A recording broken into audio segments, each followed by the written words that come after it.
கண்ணியத்திற்குரிய எல்லாம் வல்ல அல்லாஹ் ஜல்ல ஷானஹு தஆலாவின் நல்லடியார்களே, ஒரு மனிதர் மரணித்த பிறகு அவரை எவ்வாறு குளிப்பாட்டுவது என்பதையும் அவருக்கு எவ்வாறு கஃனிட வேண்டும் என்பதில் ஒரு பகுதியையும் நாம் பார்த்தோம். அதில் இறுதியாக நபிகள் நாயகம் ஸல்லல்லாஹு அலைஹி வஸல்லம் அவர்கள் தம்முடைய அணிந்திருக்கிற கீழாடையே தங்களுடைய மகளுக்கு கஃனாக உள்ளாடையாக இருப்பதற்கு வழங்கினார்கள் என்ற செய்தியை நேற்றைய தினம் பார்த்தோம். இதை உறுதிப்படுத்துகிற வகையில் அபூபக்கர் சித்திக் ரலியல்லாஹு அன்ஹு அவர்கள் அவங்க மரணத்தை அடைகிற நேரத்தில் அவங்க அணிந்திருக்கிற ஆடையை பார்க்குறாங்க. அதுல ஒரு குங்கும நிறத்தில் கரை படிந்திருக்கிறது, குங்குமப்பூவுடைய கரை. அப்ப அவங்க மரண வேலையில் இருக்கும்போது அபூபக்கர் ரலியல்லாஹு அன்ஹு சொல்கிறார்கள், என்னுடைய இந்த ஆடையை கழுவி விட்டு இதுக்கு மேல இன்னும் 2 ஆடையை சேர்த்து என்னைய கஃனிடுங்க, அடக்கம் செய்வதற்குரிய ஆடையை அணியுங்கள்னு சொல்றாங்க. அப்ப ஆயிஷா நாய் கேட்கிறாங்க, இன்னஹாதால ஹலிகுன், இது ரொம்ப ரொம்ப அறுத பழசா இருக்குது, இதையா நீங்க கஃனுக்கு போட சொல்றீங்க? கஃன்னா கொஞ்சம் நல்ல துணியா போடணுமா இல்லையா? ரொம்ப பழசா இருக்குது அப்படின்னு சொல்லும் பொழுது அபூபக்கர் ரலியல்லாஹு அன்ஹு சொன்னார்கள், இன்னல் ஹய்ய அஹப்பு பில் ஜதீத், உயிரோட உள்ளவர் தான் புதிய ஆடைக்கு தகுதியானவர். இறந்தவரை விட உசுரோட இருக்கிற ஆளுக்கு தான் புத்தாடைக்கு அதிக தகுதி இருக்கிறது. மினல் மையத்து, இறந்தவரை விட அதுதான் தகுதியானது. இன்னமாகுவலில் முகுலா, இந்த ஆடை ஊன் சீல் சலத்துக்கு ஆக போகிறது. உடனே அடக்கம் பண்ணவன என்ன செய்யும்? சீல் சலம் ஊன், அதுக்கு தான் இது இறையாக போவதே தவிர உசுரோட உள்ளவன் அணிஞ்சு அது யூஸா இருக்கும்ல. நான் பழசே போட்டுறேன், என்னுடைய பழைய ஆடைகளை போட்டு என்னை கஃன் பண்ணிருங்க, புது ஆடையை நீங்க பண்ணாதீங்க என்று அவங்க சொன்னாங்க. அன்னைக்கு சாயந்தரமே இறந்துட்டாங்க அப்படிங்கிற செய்தி புகாரியில 1381வது ஹதீஸாக பதிவு செய்யப்பட்டிருக்கிறது. அப்ப இதுல நீங்க விளங்கிக் கொள்ள வேண்டிய என்னன்னு கேட்டா, பழைய இன்னைக்கு புது ஆடைங்கிறது ஒரு பெரிய பட்ஜெட்லாம் கிடையாது. அதுலயும் மையத்துக்குன்னு தனியாக ஒரு ஆடை வச்சிருக்காங்க, ரொம்ப கம்மியா சீப் ரேட்ல தான் வச்சிருக்காங்க. பெரிய அளவுல எல்லாம் அதுக்கு செலவு ஆகுறது இல்ல. ஒரு பழைய ஆடையை விடவும் கம்மியான மதிப்புல மையத்துக்குன்னு தனியா வச்சிருப்பாங்க எல்லா கடைகள்லையும். அதனால இப்ப புது ஆடைங்கிறது ஒரு பட்ஜெட்டுக்கு உள்ளது இல்ல. ஆனா அந்த காலத்துல புது ஆடைங்கிறது ரொம்ப கஷ்டமானதா இருந்ததுனால பழசே போட்டு அடைக்கிறங்க, புதுசுங்கிறது ரொம்ப அது உயிரோட உள்ளவங்களுக்கு தேவைப்படும் சொன்னாங்க. அப்படி ஒருத்தர் ஒரு கலவரம், ஒரு அதிகமான இழப்புகள் அல்லது துணி பஞ்சம், ஏதோ ஒரு ஸ்டேக் மில்லாம் ஸ்ட்ரைக் பண்ணிட்டான், அந்த துணிமணிகளே கிடைக்கல, எல்லா கடையும் ஒரு வாரமா பிளாக் பண்ணி அடைச்சு விட்டாங்க, ஊரடங்கு உத்தரவு. அப்ப இருக்கிற சட்டையை தான் போட்டு அடக்கணும்னா அதுக்காக வேண்டி மையத்தை வச்சுட்டு இருக்க இயலாது. ஓகே, அது பிரச்சனை இல்லை. நம்ம அணிந்திருக்கிற அடை ஒரு போட்ட பழைய சட்டை கிட்ட எல்லாம் போட்டு கூட என்ன செய்யலாம், அடக்கம் செய்து கொள்ளலாம். அதுக்கு உதவும். இன்னைக்கு நம்ம இருக்கிற காலத்துல துணிமணிகள் தாராளமாக இருக்கிற காலத்தில் நம்ம வாழ்றோம். ரசூல் ஸல்லல்லாஹு அலைஹி வஸல்லம் காலத்தை கூட சில நேரங்களில் அடைய வேண்டி வரும். ஒரு கலவரம் ஊரடங்கு மாதிரி வரக்கூடிய நேரத்தில் அப்படி அடைந்தால் அப்ப இதெல்லாம் நம்ம பயன்படுத்திக்கலாம். பழசு பட்டையெல்லாம் ரசூலுல்லாஹ்வே அணிஞ்சிருக்கிறாங்க, அவங்க அணிஞ்ச ஆடையை போட்டுலாம் பண்ணியிருக்கிறாங்க. அபூபக்கர் என்னுடைய பழைய ஆடையை போட்டு அடக்குங்கன்னு சொல்லியிருக்கிறாங்க. அதனால கஃனுக்கு புதுசா ஃப்ரெஷ் ஆடை தான் இருக்கணுங்கிறது ஷரத்து ஒன்றும் கிடையாது. கண்டிப்பான கட்டளை எதுவும் அல்லாஹ்வுடைய ரசூல் நமக்கு இடலைங்கிறத கவனத்தில் வச்சுக்கணும். அதே மாதிரி இந்த கஃன் போடும் பொழுது ஒரு விஷயம் ரொம்ப கவனமா இருக்கணும், முழு உடலையும் அது மறைக்கணும். அது இல்லாம இருந்தால் நபி ஸல்லல்லாஹு அலைஹி வஸல்லம் அதை கண்டிச்சிருக்கிறாங்க. அதாவது துணி மட்டமோ வசதியோ பழசோ புதுசோ அதெல்லாம் மேட்ரு, தலையிலிருந்து கால் வரைக்கும் முழுசாக என்ன செய்யணும், அந்த பாடியை மறைக்கணும், கொஞ்சம் கூட திறந்திருக்க கூடாது. அப்படிங்கிறது தான் கஃனுடைய முக்கியமான அளவு. இது எங்க வருதுன்னு கேட்டா, ஜாபீர் இப்னு அப்துல்லாஹ் ரலியல்லாஹு அன்ஹு சொல்றாங்க, ரசூல் ஸல்லல்லாஹு அலைஹி வஸல்லம் காலத்துல ஒரு மனிதர் அவர் திடீரென்று இறந்து விட்டார். இறந்தவன என்ன செஞ்சிட்டாங்கன்னு கேட்டா, சஹாபாக்கள்லாம் ஒரு முக்கியத்துவம் இல்லாத ஆள் நினைச்சு இரவோட இரவு அடக்கம் பண்ணிட்டாங்க. அப்படி அடக்கம் பண்ணும் பொழுது குஃபின பி கஃனின் கைரு தாயிலின், போதிய நீளம் இல்லாத ஒரு ஆடையில் அவர் கஃனிடப்பட்டது.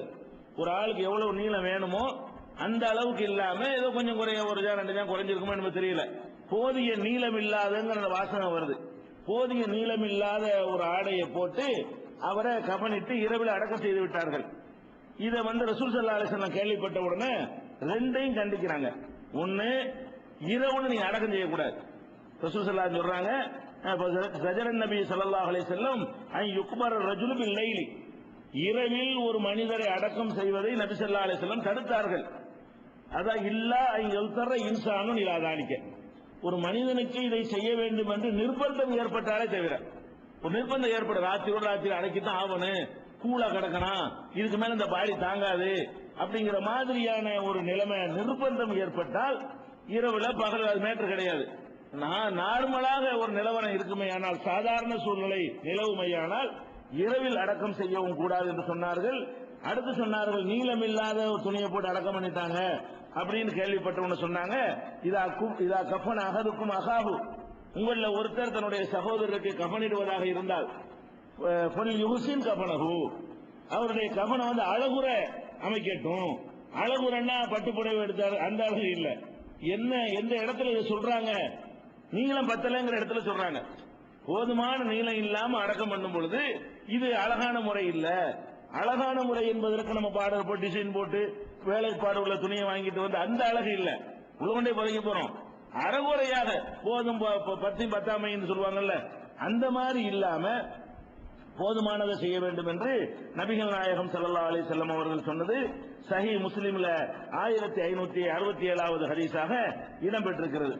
அதனால வந்து கஃன் வந்து ரொம்ப அழகுற இருக்க வேண்டும், அதாவது நீளமா இருக்க வேண்டும், போதுமான அளவுக்கு முழு உடலையும் மறைக்கிற அளவுக்கு இருக்க வேண்டும். அடுத்ததாக கஃனுக்கு தேர்ந்தெடுக்க, இது சொல்ல தேவையில்லை, நடைமுறையில் இருக்கிறது. கஃனுக்கு தேர்ந்தெடுக்கிற துணி வந்து வெள்ளையா இருக்கிறது நல்லது. வெள்ளை நிறத்துல துணிகள் அந்த கஃனுக்கு துணி அணிவிப்பது சிறந்தது என்று நபிகள் நாயகம் ஸல்லல்லாஹு அலைஹி வஸல்லம் அவங்க சொல்றாங்க. அல்பிசு மின் சியாபிக்குமுல் பயால், உங்களுடைய வெண்மையான ஆடைகளில் இருந்து நீங்கள் வந்து அணிவியுங்கள், அணிந்து கொள்ளுங்கள். ஃபஇன்னஹா மின் கைரி சியாபிக்கும், அதுதான் உங்கள் ஆடைகளிலே மிக அழகானது. கஃபினு பிஹா மௌதாக்கும், உங்களை இறந்த வரையும் வெள்ளை ஆடையில என்ன செய்யுங்க, கஃன் போடுங்க அப்படின்னு சொல்லி நபி ஸல்லல்லாஹு அலைஹி வஸல்லம் சொன்னதாக திருமதியில, அபுதாவுதுல, இப்னு மாஜாவுல, பைஹக்கியில, முஸ்னத் அஹ்மதுல, ஹாக்கிம்ல, இன்னும் பல நூல்கள்ல இந்த ஹதீஸ் பதிவு செய்யப்பட்டிருக்கிறது. இது ஆதாரபூர்வமான ஹதீஸ். அப்ப மூத்தானவர்களை அடக்கம் செய்யும் பொழுது வெள்ளை துணியை யூஸ் பண்ணி கொள்வது சிறந்தது. இது எல்லாரும் வெள்ளை தான் போடுறாங்க, இது நம்ம சொல்லி கொடுத்து தெரியற அளவுக்கு இல்ல, இது வந்து பரவலாக அப்படி இருக்கிறது. அடுத்து என்னன்னு கேட்டா, ஒருத்தர் அடக்கம் செய்யும் பொழுது நடைமுறையில் நம்ம பார்க்கிறோம், முக்கியமான ஒரு பிரமுகர் அல்ல ஒரு மார்க் அறிஞர் அப்படின்னு இருப்பாரையானால் அவர் அடக்கம் செய்யும் என்ன செய்வாங்கன்னு கேட்டா, அவருக்கு தலைப்பாவெல்லாம் கட்டி, சில ஊர்கள் அதெல்லாம் நடக்கிறது. அவர் ஆலிம்சா, ஒரு பெரிய பட்டம் வாங்கினவர், அதனால அவரை சும்மா கொண்டு அடக்கம் செய்யக்கூடாது. எப்படி பண்ணணுமா, அவருக்கு தலப்பா ஜிப்பாவெல்லாம் போட்டு அதுக்கு மேல துணியை போட்டு அவங்க ஸ்பெஷல் கேட்டகரியில வந்துருவாங்க. அந்த மாதிரி என்ன செய்யறாங்க, மார்க் அறிஞர்கள், முக்கியமான லீடர் தலைவரா இருக்கிறாருன்னு வைங்களேன், அவருக்குன்னு தனியான ஒரு முறையில் அப்படிலாம் செய்யறது நம்ம பார்க்கிறோம். ஆனால் நபிகள் நாயகம் ஸல்லல்லாஹு அலைஹி வஸல்லம் அவர்கள் அடக்கம் செய்யப்பட்டதை பற்றி ஆயிஷா நாயகி அவங்க சொல்றாங்க, நபிகள் நாயகம் ஸல்லல்லாஹு அலைஹி வஸல்லம் அவர்கள் 3 வெண்மை ஆடையில கஃனிடப்பட்டார்கள். 3 ஆடை, கீழே ஒண்ணு மேல ஒண்ணு, மொத்தத்துக்கு போத்துருக்கு ஒண்ணு போட்டிருப்பாங்க. சட்டைங்கிற அடிப்படையில ஒண்ணு, வேஷ்டிங்கிற அடிப்படையில ஒண்ணு, ரெண்டையும் சேர்த்து மொத்தத்தையும் காலு மூஞ்செல்லாம் கவர் பண்ற மாதிரி ஒரு பெருசா இருக்கு. ஆனா 3ங்கிறது மேல ஆடை கீழே ஆடை மொத்தத்தையும் கவர் பண்ணக்கூடிய ஆடை. அப்ப மேல ஒரு துணியை மொத்தமா சுத்தி விட்டு இடுப்பு வரைக்கும், இடுப்பு கீழே வேட்டிங்கிற முறையில அதை ஒண்ணு சுத்திட்டு அதுக்கு மேல மொத்தமா மூடுறது ஒண்ணு. இப்படிதான் ரசூல் ஸல்லல்லாஹு அலைஹி வஸல்லம் அவர்கள் வெண்மையான குர்சுவின், அதாவது காட்டன் துணி, காட்டன் பஞ்சினால் செய்யப்பட்ட அந்த துணியிலிருந்து 3 வெள்ளை துணிகளில நபிகள் நாயகம் ஸல்லல்லாஹு அலைஹி வஸல்லம் அவர்களுக்கு கஃனிடப்பட்டது. லைஸ ஃபீஹுன்ன கமீசுன் வல அமாமத்தும், அதுல வந்து தலப்பாவும் இருக்கவில்லை, தைக்கப்பட்ட சட்டையும் இருக்கவில்லை. ரசூல் ஸல்லல்லாஹு அலைஹி வஸல்லம் அவர்கள் அடக்கம் செய்யும் பொழுது அல்லாஹ்வுடைய ரசூலா இருக்கிறாங்களே, மற்றவங்களை டிஃபரெண்டா நம்ம அடக்குவோமே அப்படிங்கிறதுக்காக வேண்டி தலப்பா அடிச்சு கிரீட அணிவிச்சு சட்டையை போட்டு இவங்க வித்தியாசமான ஆளுடைய காட்டுறதுக்காக வேண்டி அப்படி செய்யறதா இருந்தா யாருக்கு செஞ்சிருக்கனே, அல்லாஹ்வுடைய ரசூலுக்கு செஞ்சிருப்பாங்க. ரசூல் ஸல்லல்லாஹு அலைஹி வஸல்லம் ஒன்னு வசியத்து பண்ணிட்டு போயிருப்பாங்க, அல்லது அது வந்து முக்கியமான ஆட்களுக்கு ரசூல் ஸல்லல்லாஹு அலைஹி வஸல்லம் செய்ய வேண்டும் என்று ஒரு வழிகாட்டி இருந்தால் சஹாபாக்கள் ரசூலுல்லாஹ்வுக்கு அமல்படுத்தி காட்டியிருப்பாங்க. எல்லாம் இப்படித்தான், கீழே 2 துணியை உள் துணி 2 போட வேண்டியது, மேல ஒரு துணி போட வேண்டியது, இவ்வளவுதான். 3 ஆடை தான் போதுமான ஆடை. அந்த அளவுக்கு நம்ம வந்து கஃனிடமே தவிர தலப்பா ஜிப்பா அதெல்லாம் பேண்ட் ஜட்டி எல்லாம் ஒரு ஜட்டியை போடுங்க அப்புறம் பனியன் ஒண்ணு போடுங்க எல்லாம் அப்படிலாம் கிடையாது. அது மாதிரி இல்லை என்பதை புகாரியில 1264வது ஹதீஸில் நம்ம பார்க்கிறோம்.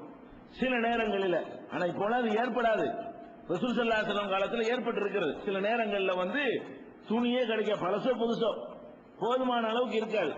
அந்த மாதிரியான ஒரு நிலைமையில வந்து போர்க்களங்களில் கொல்லப்பட்ட நேரத்தில் பல சஹாபாக்களுடைய நிலைமை இருந்திருக்கிறது. உதாரணத்துக்கு சொல்வதாக இருந்தால் முஸாப் பின் உமைர் என்ற ஒரு சஹாபி, அவர் வந்து ரொம்ப பெரிய வசதி உள்ளவராக இருந்து மார்க்கத்திற்காக ஹிஜ்ரத் செய்து வந்து அந்த மாதிரியான ஒரு நிலையில எல்லா சுகங்களையும் தியாகம் செய்துவிட்டு இந்த மார்க்கத்தை தழுவுகிறார். தழுவுனதுல இருந்து அவருக்கு கஷ்டம்னா அப்படி கஷ்டம். அந்த சொகுசு வாழ்க்கையெல்லாம் மறந்து விட்டு இஸ்லாத்தை ஏற்றுக்கொண்ட தியாகிகள் யார் ஒரு ஆளு? முஸாப் பின் உமைர் ஒரு ஆளு. அவரை பற்றி அப்துர் ரஹ்மான் இப்னு அவுஃப் அவங்க சொல்றாங்க. எப்படி சொல்றாங்க? நினைவு கூறுறாங்க ஒரு சந்தர்ப்பத்தில்.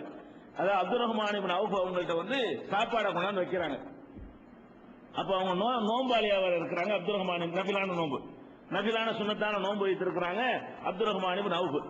அப்ப அவங்க சொல்றாங்க, நீங்க நோம்பு நேரத்தில் கொண்டாந்து சாப்பாடை வைக்கிறீங்க, முஸாப் இப்னு உமைர் இருக்காரு, அவர் என்னை விட எத்தனையோ மடங்கு சிறந்தவர். அவர் வந்து ஒரு போர்வையில கவனிடப்பட்டார். அவருடைய தலையை மூடினால் கால் வெளியே தெரியுது, காலை மூடினா தலை வெளியே தெரியுது.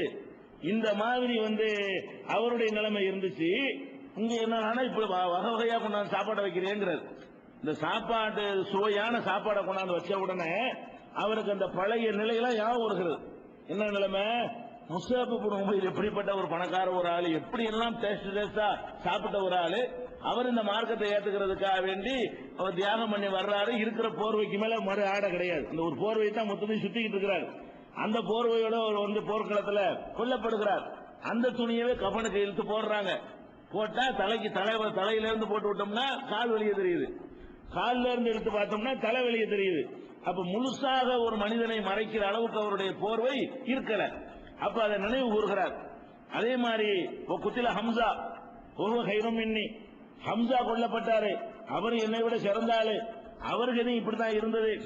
இப்ப என்னடான்னு கேட்டா துன்யா நமக்கு அள்ளி தந்திருக்கிறான்ல, இவ்வளவு வகை வகையா கொண்டாந்து வைக்கிறீங்க சாப்பிடுறதுக்கு அப்படின்னு இந்த உயர்ந்தரமான சாப்பாட்டை பார்த்துட்டு அவர் அந்த காலத்தில் இருந்த வறுமையையும் அந்த காலத்தில் சஹாபாக்கள் பட்ட கஷ்டத்தையும் தனக்கு முந்தி சென்றவர்கள் எப்படியெல்லாம் தியாகம் செய்து விட்டு சென்றார்கள் என்பதையும் அவங்க நினைவு கூர்ந்து சும்ம ஜால எபுக்கி அழ ஆரம்பிக்கிறார். ஹத்தா தரக்கத்தாம் எடுத்து பாப்பா சாப்பாட்டுன்னு சொல்லிட்டு அழ ஆரம்பித்து விட்டார். நபிலான நோன்பு வச்சிருக்கும் பொழுது சாப்பாடு கொண்டாந்து கொடுத்தாங்கன்னா நோன்பு விட்டுறலாம். விருந்து வச்சுக்கிறீங்க, சாப்பிடுங்க, நீங்க சாப்பிட்டா எனக்கு மனசு நிறைவடையும்னா நபிலான நோன்பு முடிக்கலாம். இவர் என்ன செய்யல, அந்த நினைவு வந்தவன போங்க சாப்பாடு நேரத்துக்கு போங்கப்பா, என்ன சாப்பாடு இந்த நேரத்தில் நமக்கு அப்படின்னு சொல்லி அவர் அழுகையில அப்படி புலம்புடார்னு சொல்லி புகாரியில 1275வது ஹதீஸாக இருக்கிறது. அதே மாதிரி ஹப்பாப் என்ற அரசவர்கள் அவங்களும் இந்த முஸாப் இப்னு உமைரை பற்றி இதே மாதிரி சொல்றாங்க. தலையை மூடின உஹது போர்க்களத்தில் முஸாப் இப்னு உமைர் கொல்லப்பட்ட பொழுது அவருடைய ஆடை எடுத்து நாங்கள் கஃன் போட்டு பார்க்கிறோம். தலைக்கு போட்டா காலுக்கு பத்தல, காலுக்கு போட்டா தலைக்கு பத்தல. கடைசியில் என்ன ஆச்சுன்னு கேட்டா தலையை மூடிருங்க. ரசூல் ஸல்லல்லாஹு அலைஹி வஸல்லம் சொல்றாங்க, தலை மஸ்ட் மறைச்சிருங்க, காலுக்கு வந்து ஏதோ புல் பூண்டுகள் இதுகிற ஒரு புல் இருக்குது வைக்கோல் மாதிரி உள்ளது, அந்த வைக்கோல் மாதிரி புல்ல போட்டு காலை மறைச்சிருங்க. தலைக்கு வந்து துணியை போட்டு மறைங்க, கால் பகுதிக்கு என்ன செய்யுங்க, ஆனா சரி எதையாவது போட்டு மறைக்கணும். துணி இல்லைன்னு சொன்னால் நம்ம அந்த மாதிரி ஒரு நெருக்கடின்னு வைங்களேன், துணியே இல்லை, பழசும் இல்லை புதுசும் இல்லை, போட்டா பாதிக்கு தான் மறைக்குது, பாதி மறைக்க முடியல. அப்படி இருந்தால் பேப்பரையோ கூலத்தையோ வேஸ்ட் பேப்பர்களையோ என்னத்தையும் அள்ளி போட்டு என்ன செய்யணும், அதை மறைச்சிடணும். அப்படி அவருக்கு புல்களை போட்டு காலை வந்து மறைக்கிறதுக்கு புல்ல போட்டு நினைஞ்சிருக்கிறாங்க, காலை மறைச்சு கொண்டு போய் அடக்கம் பண்ணினாங்க என்ற செய்தி புகாரியில 1276வது ஹதீஸ் 4047வது ஹதீஸாக பதிவு செய்யப்பட்டிருக்கிறது. இதையும் நம்ம வந்து தெரிஞ்சுக்கணும். இதெல்லாம் இப்ப நமக்கு தேவைப்படாத மாதிரி தெரியலாம், ஒரு நெருக்கடிக்கு தேவைப்பட்டோம்.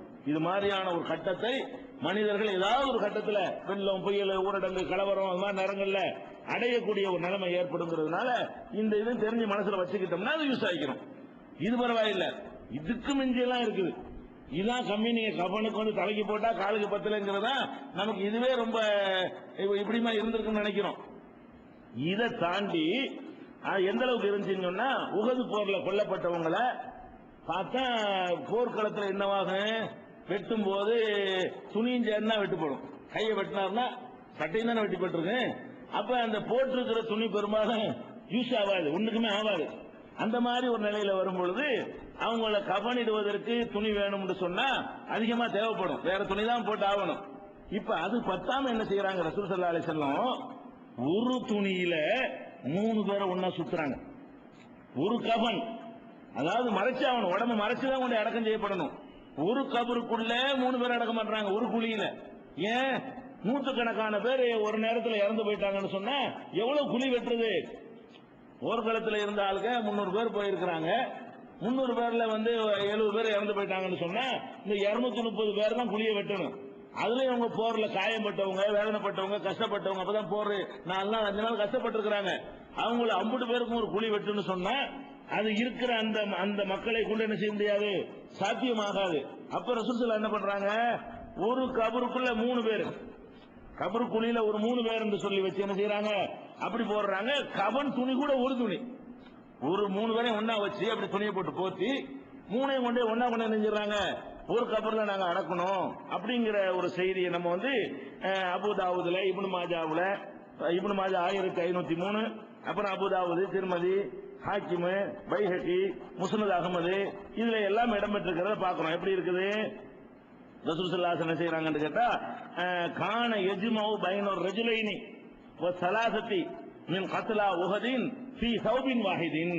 உஹது போர்ல கொல்லப்பட்ட ஷஹீதுகளை 2 பேருக்கு ஒரு ஆடை, 3 பேருக்கு ஒரு ஆடை என்று நபிகள் நாயகம் ஸல்லல்லாஹு அலைஹி வஸல்லம் அவர்கள் கவனித்து அது மாதிரி ஒரு கபர்ல கொண்ட 2 பேர் 3 பேர் என்ற முறையில அடக்கம் செய்தார்கள் அப்படிங்கறத பார்க்கிறோம். இது ஆதாரபூர்வமான ஒரு ஹதீஸ்ல பதிவு செய்யப்பட்டிருக்கிறது. அதுபோக இந்த கபன்ல கூட கூட்டமாக ஒரு நேரத்தில் 4-5 பேர் இறந்துடுறாங்க. அப்ப அந்த கபன்ல பாரபட்சம் வந்துடக்கூடாது. ஒரு ஆளுடைய கபன் நல்ல விசேஷமான கபன், இன்னொரு ஆளு சாவுலையாவது சமத்துவம் இருக்கணுமா இல்லையா? வாழும் போதுதான் ஒருத்தன் வகை வகையா அணிஞ்சிட்டு இருக்கிறான். அதெல்லாம் கூட சஹாபாக்களுடைய வாழ்க்கையில இந்த இதெல்லாம் படிச்சு பார்த்தோம் நம்ம ஆச்சரியமா இருக்கணும். நம்ம எங்கேயும் இருக்கிறோம். நம்ம ரசூல் ஸல்லல்லாஹு அலைஹி வஸல்லம் காலத்தோட ஒப்பிட்டு பார்த்தோம்னு சொன்னா நம்ம காலத்துல உள்ள முசாபிர் இருக்கானே ஒண்ணுமில்லாதவன், இவன் தான் ரசூலுல்லாஹ் காலத்துல பணக்காரன் அப்படிங்கிற அளவுக்கு முசாபிருக்கு 10 சட்டை வச்சுக்கிறோம். ஒண்ணுக்கும் வழி இல்லாத ஒருத்தனுக்கு குறைஞ்சது 10 சட்டையாவது இருக்குது, 10 வேட்டியாவது இருக்குது, வாய் இருக்கு, தலைவாணி இருக்கு, வீடு இருக்கு, வாசல் இருக்கு, சட்டி பட்டி இருக்கு, பாத்திரங்கள் இருக்கு, எல்லாமே இருக்குது. அங்க பணக்காரங்களுக்கு அதெல்லாம் இல்லைங்கிற நிலைமை. அப்படி ஒரு நிலையில நம்ம வாழ்ற காலம் அப்படி அமைஞ்சிருக்கிறது. அப்ப ரசூல் ஸல்லல்லாஹு அலைஹி வஸல்லம் காலத்துல எப்படி நடக்குதுன்னு கேட்டா, உஹது போர்ல ஹம்சா ரலியல்லாஹு அன்ஹு அவர்கள் கொல்லப்படுறாங்க.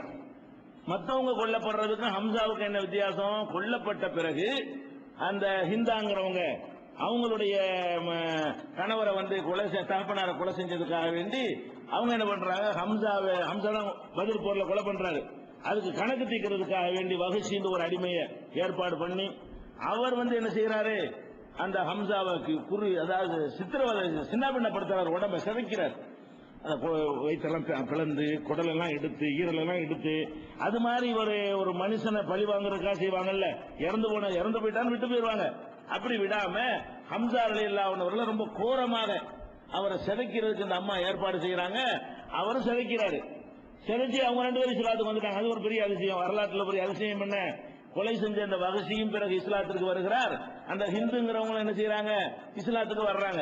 ரசூலுல்லாஹ்ட்ட கூட கேள்வி கேட்டாங்க. நம்ம 2-3 நாளைக்கு முந்தி கூட சொல்லி இருக்கிறோம். என்ன கேட்டாங்க, என் கணவர் ஒழுங்கா செலவுக்கெல்லாம் தரமாட்டேங்கிறாரு, தெரியாம எடுத்துக்கலாமான்னு கேட்டாங்கல்ல. அவங்க தான் ஹம்சாவை கொல்லுவதற்கு என்னவா இருந்தாங்க, காரணகர்த்தாவா இருந்தாங்க. அப்ப அந்த மாதிரி இருந்தவங்க என்ன செய்யறாங்கன்னா, ஹம்சா கொல்லப்பட்ட உடனே அப்ப ரசூல் ஸல்லல்லாஹு அலைஹி வஸல்லம் என்ன செய்யறாங்கன்னா, மத்தவங்க இதை பாத்திரக்கூடாது இவரை அப்படிங்கறதுக்காக போச்சு வைக்கிறாங்க. ஏன் அவ்வளவு கோரமா இருக்குது, அந்த உடம்பு ஆக்சிடென்ட்ல கூலாயிருவாங்கல்ல, அந்த மாதிரியான ஒரு அடிப்படையில் அவரை பண்ணி வச்சிருக்கிறாங்க. அப்ப சொல்லிட்டு இருக்கும் போதே ஒரு பெண் வேகமா ஓடி வர்றாங்க. அப்ப ஆம்பளையே பார்க்க கூட ரசூலுல்லாஹ் போத்தி வச்சிருக்காங்க. பொம்பளைங்க கேள்விப்பட்டு குடும்பத்தை சேர்ந்த யாரோ கேள்விப்பட்டு வர்றாங்கன்னு சொல்லி அப்ப ரசூல் ஸல்லல்லாஹு அலைஹி வஸல்லம் சொல்றாங்க, அல் மரா அந்த பொம்பளை நிப்பாட்டுங்கிறாங்க. அந்த பொம்பளை வேகமா ஓடி வருது. இந்த ஹம்சாவுடைய உடலை பார்க்கறதுக்காக வேண்டி வேகமா வர்றாங்க. அப்ப வந்தான் தொடர்ந்து பார்த்துருச்சுன்னா அந்த பொம்பளை தாங்காது, அந்த அளவுக்கு உடம்பு சிதைக்கப்பட்டிருக்கிறது அப்படின்னு சொல்லி அல் மரா அந்த பொம்பளை நிப்பாட்டு, பொம்பளை விட்டுறாதேங்கிறாங்க. கடைசியில சுபைர் அறிவிக்கிறாங்க, சுபைர் ரலியல்லாஹு அன்ஹு அறிவிக்கிறாங்க. கடைசியில பார்த்தா எங்க அம்மா தான் வந்துகிட்டு இருக்கிறாங்க. யாரு? சுபைர் சொல்றாரு, எங்க அம்மா தான் வந்துகிட்டு இருக்கிறாங்க. இவங்க அம்மா ஹம்சாவுக்கு சிஸ்டர், அக்காவோ தங்கச்சியோ. அப்ப அவங்க தான் வந்துகிட்டு இருக்கிறாங்க. நான் என்ன செஞ்சேன், நிறுத்து, வரக்கூடாது, உன்னை வரக்கூடாது ரசூலா தடுத்துட்டாங்க, அங்கேயே நெல்லுன்னு சொன்ன உடனே அவங்க என்ன பண்றாங்கன்னு கேட்டா, சரி என்னை விடாட்டி பரவாயில்ல, நான் 2 ஆடையை கொண்டு வந்திருக்கிறேன், என் சகோதரருக்கு இதுதான் நீங்க கபன் போடணும், இறந்துட்டார்னு கேள்விப்பட்ட உடனே கபனுக்காக வேண்டி அவங்க என்ன செய்யறாங்க, ஆடை எடுத்துக்கிட்டு அந்த அம்மா உடையாடுறாங்க, இந்த ஆடையை தான் நீங்க கபனுக்கு போடணும் அப்படின்னு சொல்லி அவங்க கொண்டு வர்றாங்க. ஹாதானி சௌபானி ஜேத்து பிஹமாலி அஹி ஹம்சா, என் சகோதரர் ஹம்சாவை கவனிடுவதற்காக வேண்டி நான் இதை கொண்டு வந்திருக்கிறேன் என்று சொல்லி ஜுபைருடைய தாயார் சபியா அதை சொல்றாங்க. சொன்ன உடனே அதை எடுத்து 2 பேருக்கும் அவர் கபன் போட போகும் பொழுது பக்கத்துல ஒரு ஆள் இருக்கிறாரு, அவருக்கு இதே மாதிரி கோரமா கொல்லப்பட்டு அவருக்கு ஆடையே இல்லாம, இவருக்கு 2 ஆடை வருது கபனுக்கு, அவர் போட்டிருந்த ஆடையை தாறுமாறா கிழிஞ்சி அப்படி கிடக்கிறாரு. இதை பார்த்தவொன்னே எங்களுக்கு வெக்கமா போச்சு. இது எப்படி இந்த மனுஷன் எப்படி கிடக்கும் போது நம்ம மாமாவுக்கு எப்படி 2 டிரெஸ்ல நம்ம கபன் போடுவது, இது நியாயம் இல்லையே. அந்த அம்மா 2 டிரெஸ் கொண்டு வந்தா கூட நம்மளுடைய இன்னொரு பக்கத்துல ஒருத்தர் இப்படி கொல்லப்பட்டிருக்கிறாரு, இதே மாதிரி இருக்கிறாருன்னு சொல்லி எங்க மனசு கேட்கல, எங்களுக்கே வெக்கமா இருந்துச்சு. அதனால நாங்க என்ன செஞ்சிட்டோம், ஆளுக்கு ஒரு ஆடையை வச்சுக்கிறோம்னு சொல்லி அது கூட சீட்டு குலுக்கி போட்டு, இவர் பேருக்கு ஒரு சீட்டு, அவர் பேருக்கு ஒன்னு பெருசு ஒன்னு சின்னதுமா இருக்குது, அப்ப வேண்டிய ஆளுக்கு பெருசு கொடுத்துட்டாங்க வரக்கூடாதுங்கிறதுக்காக வேண்டி சீட்டு குலுக்கி போட்டு யார் யாருக்கு என்னென்ன டிரெஸ் வருதோ அதை நம்ம கபன் போடணும் முடிவெடுத்து அந்த 2 டிரெஸ்ல அவரவருக்கு வரிய பங்கை நாங்கள் கபன் போட்டு அடைக்கணும் என்றெல்லாம் வருது. அப்ப இதெல்லாம் இது பைஹக்கி, அகமது ஆகிய நூல்களில் பதிவு செய்யப்பட்டிருக்கிறது. நபிகள் நாயகம் ஸல்லல்லாஹு, இது எதுக்கு நம்ம சொல்றோம்னு கேட்டா, அந்த கபன் போடுவதற்கு கூட துணி இல்லாமல் அந்த காலத்துல இருந்திருக்கிறாங்க. நம்ம அஞ்சு இருக்கணும், அது பல டிசைனை வெட்டுவார், மோதினார் என்ன செய்வாரு, அதெல்லாம் ஒண்ணுமே கிடையாது. சும்மா அவ்வளவு அது கொஞ்சம் கஷ்டமா ஆக்கினதுனாலதான் இந்த மூத்த நாட்களை டச் பண்றதுக்கு நம்ம பயப்படுறோம். சிம்பிள் மேட்டர் தான். மௌத்துக்குன்னா சட்ட மாதிரி ஒண்ணு வெட்டணும், அவர் தான் வெட்டுவாரு, அதுக்கு உள்ளாடன்னு ஒண்ணு வெட்டுறது, இப்படிலாம் பல கூத்துகள்லாம் நடக்குது. இதெல்லாம் நீங்களா உண்டாக்கி கொண்டது. நபிகள் நாயகம் ஸல்லல்லாஹு அலைஹி வஸல்லம் காலத்துல இந்த கஃபனுக்குன்னு ஒரு பெரிய அது இன்னொரு சிஸ்டமா வச்சிருப்பாங்க. அந்த ரூல் எல்லாம் பாத்தீங்கன்னு சொன்னா கிட்ட ஒருத்தர் நெருங்க மாட்டான். அதெல்லாம் ஒண்ணும் கிடையாது. 3 துணி. கஃபன் என்பது எவ்வளவுதான், 3 துணி தான். வெள்ளையா உள்ள ஒரு துணி, வெள்ளையோ வெள்ளை சிறந்தது, வெள்ளை கிடைக்கல வேற ஏதோ ஒரு துணி. அந்த துணி என்ன செய்யணும், இடுப்பு வரைக்கும் ஒரு சுத்து சுத்திக்கிறங்க, கைலி மாதிரி ஒரு சுத்து சுத்துங்க, காலில இருந்து தலை வரைக்கும் முடிச்சு இழுத்து போடுங்க. இதை செய்யறதுக்கு என்ன பெரிய 7 வருஷம் படிக்கிறோம் மோதி நாளாட்டா இருக்கணுமா? இவ்வளவுதான் இவங்க உண்டாக்குன அந்த ரூலுனால என்ன செய்யறாங்க, நிறைய பேரு இந்த மூத்தாக்களை தொடுவதற்கு அந்த சவாபு நமக்கு கிடைக்க மாட்டேங்குது. அது யாருமே போறதில்ல. பெத்த பாப்பா கூட என்ன செய்ய மாட்டாங்க, ஒருத்தன் கவன் எனக்கு தெரியாத கவன் கூட தெரியுது, இது போய் சுத்த உனக்கு தெரியாதா? ஒரு அப்பனுக்கு மகன் செய்ய முடியாதா? மகனுக்கு அப்பன் செய்ய முடியாதா? சின்ன வேலை. அப்ப இதெல்லாம் எதுக்கு நம்ம சொல்றோம்னு கேட்டா, கவன் எப்படி எல்லாம் இருந்திருக்குன்னு பாருங்க. இவங்க சொல்ற மாதிரி ஒரு ஹதீஸ் கிடைக்குதா? இந்த 7 வகையா அந்த கவனுக்கு பலவிதமான சரத்தெல்லாம் போடுறாங்களே, அப்படி காலமா அது அப்படியே இருந்துச்சு அந்த காலத்துல. அப்படியே துணிகள் பஜார்களும் ஜவுளி கடைகளும் மேல் பல மையத்து துணியெல்லாம் வச்சுக்கிட்டா இருந்தா, இருக்கிறத வச்சுக்கிட்டு பல சட்டையோ வேட்டியோ இருக்கிறத வச்சு போட்டு மூடிய புல்ல போட்டாலும் மறைச்சு கொண்டு அடக்கம் பண்ணுவீங்க, அவ்வளவுதான் ஆயிடுச்சு. மறைக்கணும். அதிகபட்சமா கஃபனுடைய சரத்து என்ன, மறைக்கிறது தான். இதை விளங்கிக்கிட்டோம்னு சொன்னா குழப்பமே கிடையாது. அது மாத்திரம் இல்ல, இன்னொரு வழக்கம்லாம் இருக்கிறது என்னது, அந்த பாடியை குளிப்பாட்டுறோம்னு சொல்லிக்கிட்டு அதுல உள்ள எல்லாத்தையும் வெளியெடுக்கிறதுக்காக வேண்டி பல அது என்ன கசூப் மாத்திரம் ஒரு சகோதரர் சொன்னாரு, அதையும் சொல்லுங்கன்னு சொல்லி அதெல்லாம் நம்மளா உண்டாக்கிட்டது. நபிகள் நாயகம் ஸல்லல்லாஹு அலைஹி வஸல்லம் காலத்துல ஒருத்தரை குளிப்பாட்டும் பொழுது வயிற்றெல்லாம் அமைச்சு விட்டு அப்படி நிப்பாட்டி வச்சு திருக்கி உள்ள வெளியே எடுக்கிறாங்க. நீ என்னத்தை எடுத்தாலும் மறுபடி பார்த்து மரம் இருக்கும். என்னத்தை கண்ட்ரோல் இல்லைங்க. உசுரோட இருக்கிற வரைக்கும் தான் அதை கண்ட்ரோல் பண்ணும். உசுறு போயிடுச்சுன்னா செய்யும், அது வெளியே வர சரக்கெல்லாம் வெளியே தள்ளிக்கிட்டே டைட் ஆகிக்கிட்டே இருக்கும். அதான் இந்த தோல் இருக்குல்லங்க, நம்ம உடம்புல என்ன ஆயிடுது, கல் இரும்பு மாதிரி போயிடுதுல. இரும்பு மாதிரி போனா குடல் இரும்பு மாதிரி தானே போகும். அது அதனுடைய மென்மைத்தன்மை குறைஞ்சிரும்ல. அது அந்த இறுக்கம் ஆவாக வெளியே தள்ளிக்கிட்டு தான் இருக்கும். வயிற்ற பிடிச்ச அமுக்குறதுனால எல்லாமெல்லாம் வெளியே வந்துடாது. ஏதோ ஒருக்கா குளிப்பாட்டிட்டீங்களா, குளிப்பாட்டி சுத்தி கொண்டு போடணுமே தவிர இதுக்காக வேண்டி வயிற்ற பிடிச்ச அமுக்குறது தூக்கி பிடிக்கி வெளியே எடுக்கிறாங்க, அப்படி சரக்கெல்லாம் வெளியே எடுக்கிறோம்னு சொல்லிட்டு இதெல்லாம் நம்மளாம் உண்டாக்கிக்கிட்டது. இப்படி ஒண்ணு எந்த ஒரு சரத்தும் கிடையாது. அவங்களா நம்ம வெளிப்படையா குளிப்பாட்டிட்டோம் மூடிட்டோம், அதுக்கப்புறம் வெளியே வந்தா என்ன, உள்ள கொண்டு வச்சிருந்தா என்ன செய்வீங்க, கபர் கொண்டு வச்ச பிறகு வந்தா என்ன செய்வீங்க, அது மாதிரி எடுத்துக்க வேண்டியதான். கஃபன் போட்டோமா பாடியில் அது வரத்தான் செய்யும். பாடியில இருந்து வருவதெல்லாம் 100% நிப்பாட்டலாம் முடியாது. அதற்கு தொடச்ச பிறகு வெளியே வந்த பிறகு மறுபடியும் வந்துகிட்டு தான் இருக்கும். அதெல்லாம் இவங்களா உண்டாக்கிட்டது. கழுவுறது இவ்வளவுதாங்க, ஜனாசாவுக்கு செய்யற வேலை இவ்வளவுதான். இதை வழங்கிக்கிறேன்னு இது ஒரு மேட்ரு. அடுத்தது என்ன என்று கேட்டால், ஒரு மனிதர் தன்னுடைய கஃனை தானே தயாரிச்சு வச்சுக்கலாமா? மோதா போகிறோம், நம்ம கஃனையை அடுத்தவன் தலையில சுமந்துட்டு போவ, இதாப்பா நம்ம கஃன் ஆடை, இதுல என்னை கஃன் வச்சு என்னை அடைக்கம் பண்ணிருங்க அப்படின்னு தனக்கு தானே தயார் பண்ணி வச்சுக்கலாமா? சில ஆளுக்கு அந்த இஹ்ராம் போயிட்டு வர்றாங்க பாருங்க, அதை எடுத்து தனியா வச்சுக்கிடுவா. ஹஜ்ஜுக்கு போயிட்டு விடுவோம், ஹஜ்ஜுக்கு போயிட்டு வந்தாருன்னா இந்த ஆடையெல்லாம் என்னை கஃன் போடணும், அதுல எல்லாம் பெரிய பறக்கத்துல ஒன்றும் கிடையாது. அங்கே நீ ஹஜ்ஜில மௌத்தா போனீங்கன்னா அதோட முன்னாடி அடக்கம் பண்ணலாம். ஹஜ்ஜி முடிச்சுட்டு வந்து மௌத்தா போனீங்கன்னா ஆர்டினரியா உள்ள சட்டம் தான் உனக்கு இஹ்ராம் படி தலையெல்லாம் மறைக்காம அடக்கம் செய்ய முடியாது. இப்படிலாம் எடுத்து வச்சுக்கிறாங்க. இதுல எந்த அளவுக்கு கூடும் எந்த அளவுக்கு கூடாது என்று கேட்டால், நபிகள் நாயகம் ஸல்லல்லாஹு அலைஹி வஸல்லம் அவர்கள் காலத்துல ஒருத்தர் தன்னுடைய கஃனுக்காக வேண்டி ஒரு துணியை ரெடி பண்றாரு. நபி ஸல்லல்லாஹு அலைஹி வஸல்லம் அதை அங்கீகரிச்சிருக்காங்க. தப்பு ஒண்ணும் கிடையாது, சிறந்ததுன்னு ஒண்ணு கிடையாது. நம்மளா விரும்பி என்ன செய்யலாம், இந்த இதை நம்ம கஃனுக்கு வச்சுக்கிறோங்கப்பா, இதை போட்டு கஃன் போட்டுருங்கப்பான்னு சொல்லி ஒரு துணியை ஒருத்தனை எடுத்து வச்சுக்கலாமான்னு கேட்டா, இந்த ஹதீஸ்ல இருந்து நம்ம விளங்கிக்கிறோம். என்ன ஹதீஸ்?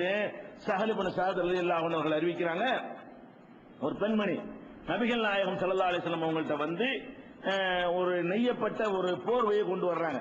தன்னுடைய கையினால் நெஞ்சி அந்த போர்வையை கொண்டு வந்து சொல்றாங்க, நஸஜ்துஹா பியதி, என் கையினால் இதை நான் வந்து நெய்திருக்கிறேன். ரசூலுல்லாஹ் வந்து சொல்றாங்க ஒரு அம்மா, ஃபஜிது லி அக்ஸூகஹா, உங்களுக்கு அணிவிப்பதற்காக வேண்டி அதை நான் கொண்டு வந்திருக்கிறேன், இதை கொண்டு வந்து உங்களுக்கு போத்துறதுக்குன்னு நான் கொண்டு வந்திருக்கிறேன் அப்படின்ற உடனே நபி ஸல்லல்லாஹு அலைஹி வஸல்லம் என்ன செஞ்சிட்டாங்க, கையில வாங்கிட்டாங்க. ரொம்ப ஆசைப்பட்டு, நல்லா இருக்கு, பார்த்து அவ்வளவு அழகா இருக்குது, அழகான முறையில் அந்த அம்மா தயார் பண்ணி கொண்டாந்து அதை கொடுக்குறாங்க. ரசூல் ஸல்லல்லாஹு அலைஹி வஸல்லம் பார்த்த அவளுக்கு அந்த துணியுடைய அழகு அவ்வளவு கவர்ந்து இருக்கிறது. அப்படி வருது முஹ்தாஜின் இலைஹா, அது ரொம்ப தேவைப்பட்ட மாதிரி நினைச்சுக்கிட்டாங்க. அதை வாங்கி கொண்டு அப்புறம் என்ன செய்யறாங்கன்னா உள்ள போறாங்க. உள்ள போட்டு அதை பூத்திட்டு வர்றாங்க. 4 பேர் மத்தியிலேயே ட்ரெஸ் மாத்துவாங்க. வீட்டுக்குள்ள போயிட்டு என்ன செய்யறாங்க, அந்த ட்ரெஸ் ஆக இந்த அம்மா கொடுத்த ட்ரெஸ்ஸை மாத்திக்கொண்டு வெளியே வர்றாங்க. கருக இலைனா இன்னஹா இசாருஹு, அவங்களுடைய இசார் வேஷ்டியாக அது கீழே அணிந்திருக்க வெளியே வர்றாங்க. அவங்க கொடுத்த அந்த போர்வை வேஷ்டி சட்டை எல்லாம் ஒன்றும் அந்த காலத்துல விளங்கிக்கணும். போர்வை தான் போத்திக்கிறதுக்கும் போர்வை தான், கீழே அணிஞ்சிக்கிறதுக்கு அந்த போர்வை தான். கீழே அணியும் போது அதுக்கு பேர் வேஷ்டி, மேல போத்திக்கு இருக்கும்போது அதுக்கு பேர் போர்வை. அப்படித்தானே தவிர நமக்கு வேஷ்டிக்கு தனி துணியில வச்சிருக்கிறோம். வேஷ்டினா இப்படி பூலா இருக்கக்கூடாது, வெள்ளையா இருக்கணும், இதுனா இந்த கணத்துல இருக்கணும், இப்படி அதெல்லாம் அந்த காலத்துல கிடையாது. ஒரு போர்வை கீழே சுத்திக்கிட்டா அதுக்கு பேர் வேஷ்டி, மேல போத்திக்கிட்டாங்கன்னா போர்வை. அப்ப போர்வையை தான் அந்த அம்மா கொண்டாந்து கொடுக்கணும், அதிசல வருது. ரசூலுல்லாஹ் என்ன செய்யறாங்க, அந்த போர்வையவே வேஷ்டி மாதிரி அணிந்து கொண்டு வெளியே வர்றாங்க.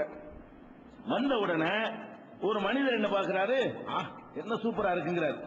ஹசனஹா புலானும், ஒரு ஆள் அந்த ரசூலுல்லாஹ் அணிந்திருக்கிறத பார்த்துட்டு என்ன அற்புதமா இருக்கிறது அப்படின்னு சொல்லிட்டு சொல்றாரு.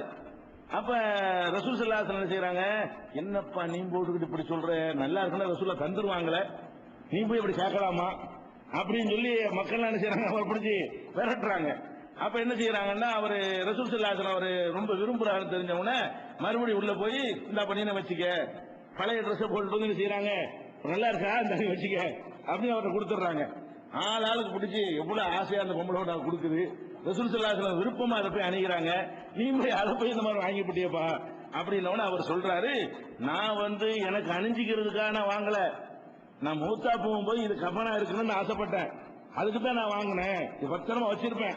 நான் மூத்தா போகும்போது இதை கஃன் துணியாக எனக்கு என்ன செய்யணும், அனுபவிக்கணும், அதுக்காக தக்குன கஃனி என் கஃனாக இருக்கணுங்கிறது தான் நான் கேட்டேன். ரசூலுல்லாஹ்விட்ட இருந்து ஒரு கையில வாங்கின ஒரு துணி நமக்கு கஃனாக இருக்கட்டும் அவர் நினைக்கிறார். நம்முடைய கஃனுக்கு அணிகிற துணி வந்து நபி ஸல்லல்லாஹு அலைஹி வஸல்லம் கையிலிருந்து வாங்கினதா இருக்கட்டுமே அப்படின்னு நினைத்துங்கிறாரு. ரசூல் ஸல்லல்லாஹு அலைஹி வஸல்லம் கண்டிக்கல, கஃனுக்கு வேணா பாத்துக்கலாம், நீ என்ன தேடி வைக்கிற அப்படி சொல்லலாம்ல. அப்படி ரசூல் ஸல்லல்லாஹு அலைஹி வஸல்லம் சொல்லல. அப்ப ஒரு மனிதர் தன்னுடைய கஃனுக்கு இருந்து ஒரு துணியை தேர்ந்தெடுத்து வைத்துக் கொண்டார். அது ரசூலுல்லாஹ்ட்டை சொல்றாரு. ரசூல் ஸல்லல்லாஹு அலைஹி வஸல்லம் அப்ஜெக்ஷன் பண்ணல.